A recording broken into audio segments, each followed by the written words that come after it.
Hi అండి. చేతిలో ఏంటి మ్యాంగోస్ పట్టుకొని ఉంది అని చూస్తున్నారా? ఈరోజైతే మన అమ్మమ్మ నానమ్మ కాలంలో మ్యాంగో జ్యూస్ ఎలా చేసేవాళ్ళు అలా చేస్తున్నా. ఏంటక్క, మన అమ్మమ్మ నానమ్మ కాలంలో కూడా మ్యాంగో జ్యూస్ చేసేవాళ్ళ అంటే అవును, చేసేవాళ్ళు. ఎలా అంటే వితౌట్ షుగర్, వితౌట్ మిల్క్తో చేసేవాళ్ళు.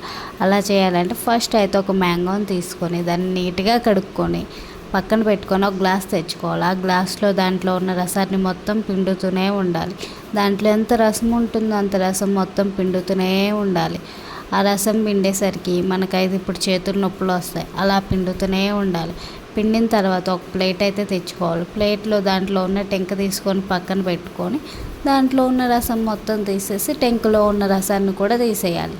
ఫైనల్లీ అసలు సిసిలైన మ్యాంగో జ్యూస్ రెడీ అయింది. ఇప్పుడు దాన్ని తీసుకొని టేస్ట్ చేస్తే ఉంది కదండి, ఇదే కదా అసలు సిసిలైన మ్యాంగో జ్యూస్. అది తీసుకెళ్ళి మా వాడికి ఇస్తే చూడండి అది తాగేలా ఎక్స్ప్రెషన్ పెడుతున్నాడో. సర్లే అని వద్దులే అని తీసుకెళ్ళిపోతూ ఉంటే అది కావాలని ఏడుస్తున్నాడు. సర్లే అని ఒక చిన్న గ్లాస్లో తీసుకొచ్చి ఇస్తే చూడండి ఎలా తాగుతున్నాడు.